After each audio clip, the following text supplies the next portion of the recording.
ശബരിമല സ്വർണ്ണ കവർച്ച കേസിൽ തന്ത്രി കണ്ഠരര് രാജീവർക്ക് ജാമ്യം അനുവദിച്ചിരിക്കുന്നു കോടതി. വിവരങ്ങളുമായി മനോജ് ചേരുന്നുണ്ട്.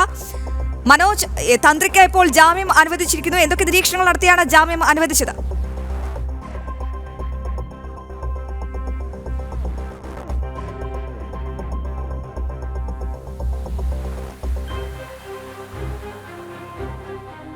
ശബരിമല സ്വർണ്ണ കവർച്ച കേസിൽ അറസ്റ്റിലായ തന്ത്രി കണ്ഠരര് രാജീവർക്ക് ജാമ്യം അനുവദിച്ചിരിക്കുന്നു കോടതി. 2 കേസുകളിലും തന്ത്രിക്ക് ജാമ്യം ലഭിച്ചു. മനോജ് ചേരുന്നുണ്ട്. മനോജ്, 2 കേസുകളിലും തന്ത്രിക്ക് ജാമ്യം അനുവദിച്ചിരിക്കുന്നു. ആശ്വാസം. എന്തൊക്കെ നിരീക്ഷണങ്ങൾ നടത്തിക്കൊണ്ടാണ് കോടതിയുടെ വിധി?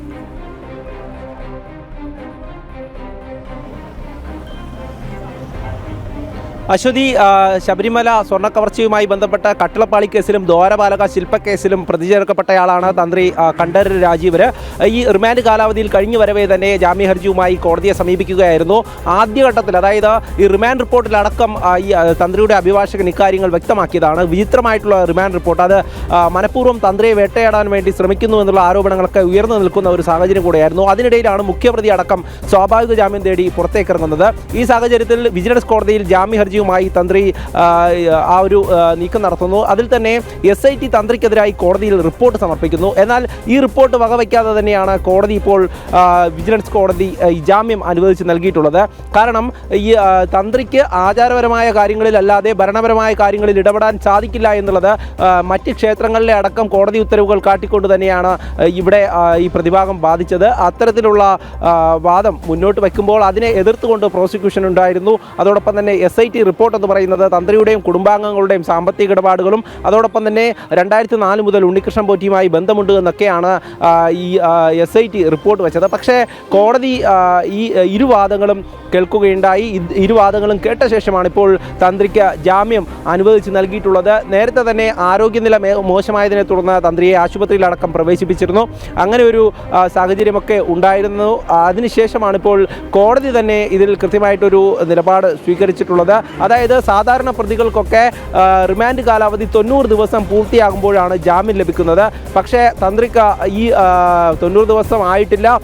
അറസ്റ്റിലായി കുറച്ച് നാളെ ആയിട്ടുള്ളൂ. അതായത് ഏറ്റവും ഒടുവിലായി അറസ്റ്റ് ചെയ്യുന്ന ആളാണ് തന്ത്രിയെ. അങ്ങനെ തന്നെ ഇപ്പോൾ ജാമ്യം ലഭിച്ചിരിക്കുന്നു എന്നുള്ള ഒരു വിവരം തന്നെയാണ് കോടതിക്കുള്ളിൽ നിന്നും വരുന്നത്. എന്തായാലും ഈ ജാമ്യ ഉത്തരവായാൽ ഉടൻ തന്നെ നേരെ ജയിലിൽ നിന്നും തന്ത്രിയെ ജയിൽ മോചിതനാക്കും. ഈ ശബരിമല സ്വർണ്ണക്കവർച്ച കേസുമായി ബന്ധപ്പെട്ട് മന്ത്രിമാരെ അടക്കം ചോദ്യം ചെയ്തിട്ടും തന്ത്രിയെ ഇത്തരത്തിൽ SIT ലക്ഷ്യം വെച്ചുകൊണ്ട് പ്രവർത്തിച്ചു എന്നുള്ള കാര്യം തന്നെയാണ് ആ കുടുംബാംഗങ്ങളും അതോടൊപ്പം തന്നെ അഭിഭാഷകരും അടക്കം വ്യക്തമാക്കിയിട്ടുണ്ടായിരുന്നത്. അതായത് നിരന്തരമായി ഇത്തരത്തിൽ ശബരിമലയിലെ എല്ലാ കേസുകളുമായും അവിടെയുള്ള ഈ തട്ടിപ്പുമായി ബന്ധപ്പെട്ട തന്ത്രിയുടെ പേര് എല്ലായിടത്തും കൊണ്ടെത്തിക്കാൻ ശ്രമിച്ചു എന്നുള്ളതും അവിടെ തന്ത്രിയുമായി ഉണ്ണികൃഷ്ണൻ പോറ്റിക്ക് അടുത്ത ബന്ധമുണ്ട് എന്നുള്ള കാര്യമൊക്കെ തന്നെ പ്രോസിക്യൂഷൻ ഇവിടെ വാദിച്ചിരുന്നു. പക്ഷേ അതിൽ പ്രധാനപ്പെട്ട ഒരു കാര്യം, തന്ത്രിയുമായി അടുത്ത ബന്ധം ഉണ്ണികൃഷ്ണൻ പോറ്റിക്ക് ഉണ്ടായിരുന്നെങ്കിൽ ഒരു കീഴ്ശാന്തിയുടെ പരികർമ്മിയായി മാത്രം അവിടെ നിൽക്കേണ്ടി വരില്ലായിരുന്നല്ലോ എന്നുള്ള ചോദ്യം അത് ഈ പ്രതിഭാഗം ഉന്നയിച്ചിരുന്നു. എന്തായാലും നിലവിലെ സാഹചര്യത്തിൽ ശബരിമല സ്വർണ്ണക്കൊള്ളയെ സംബന്ധിച്ചിടത്തോളം, ശബരിമല സ്വർണ്ണ കവർച്ച കേസിനെ സംബന്ധിച്ചിടത്തോളം ഏറ്റവും നിർണായകമായിട്ടുള്ള ദിവസം തന്നെയാണ്. അതായത് അറസ്റ്റ് ചെയ്ത തന്ത്രിക്ക് വിജിലൻസ് കോടതി ജാമ്യം അനുവദിച്ചിരിക്കുന്നു. നേരത്തെ തന്നെ നമ്മൾ കണ്ടതാണ്, തന്ത്രിയുടെ വീട്ടിലടക്കം പ്രത്യേക അന്വേഷണ സംഘം എത്തി ഭയങ്കര പരിശോധന നടത്തുന്നു. പിന്നീട് അവിടെ നിന്ന് വാജിവാഹനം അടക്കം കോടതിയിലേക്ക് കൊണ്ടുവരുന്നു. പക്ഷേ ആ വാജിവാഹനത്തിൽ പോലും അത് SITക്ക് തിരിച്ചടി നേരിടേണ്ടി വന്ന ഒരു സാഹചര്യമുണ്ടായിരുന്നു.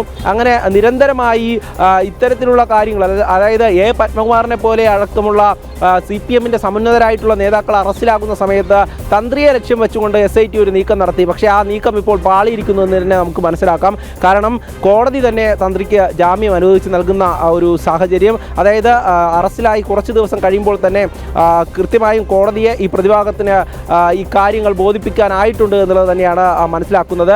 കാരണം കഴിഞ്ഞ തവണ ഉൾപ്പെടെ ഈ പൂർണ്ണമായും വാദം കേൾക്കുമ്പോൾ ഈ പ്രോസിക്യൂഷൻ ഉന്നയിച്ചിരുന്നത് ഇതൊക്കെ തന്നെയാണ്. അതായത് സ്വകാര്യ ധനനിക്ഷേപ സ്ഥാപനത്തിൽ വലിയ ഒരു നിക്ഷേപം കുടുംബത്തിനുണ്ട് എന്നും അതോടൊപ്പം തന്നെ ഉണ്ണികൃഷ്ണൻ പോറ്റിയുടെ ബന്ധമൊക്കെ പറഞ്ഞുകൊണ്ടാണ് ഇത്തരത്തിൽ ഇത്തരത്തിലൊരു വാദം ഉന്നയിച്ചത്. SIT റിപ്പോർട്ട്, അതായത് ഈ ജാമ്യാപേക്ഷകൾ പരിഗണിക്കുന്നതിന് മുമ്പ് തന്നെ SIT അടിയന്തരമായി റിപ്പോർട്ട് സമർപ്പിക്കുന്നു, തന്ത്രിക്ക് ജാമ്യം അനുവദിക്കരുത് എന്ന് കോടതിയെ അറിയിക്കുന്നു. പക്ഷേ കോടതി ഇതെല്ലാം തന്നെ കൃത്യമായും വിലയിരുത്തിയെന്ന് തന്നെ നമുക്ക് മനസ്സിലാക്കാം. കാരണം ശബരിമല സ്വർണ്ണ കവർച്ചയുമായി ബന്ധപ്പെട്ട് 13ാം പ്രതിയായി അറസ്റ്റിലാകുന്നത് തന്ത്രിയാണ്. തന്ത്രിയെ അറസ്റ്റ് ചെയ്ത സമയത്ത് തന്നെ ഇത്തരത്തിൽ രാഷ്ട്രീയപരമായിട്ടും അതോടൊപ്പം തന്നെ ഈ സർക്കാരിൻ്റെ താല്പര്യത്തിനും അനുസരിച്ചുള്ള ഒരു അന്വേഷണ പരമ്പരയാണ് പ്രത്യേക അന്വേഷണ സംഘത്തിൻ്റെ ഭാഗത്തു നിന്നും ഉണ്ടായത്.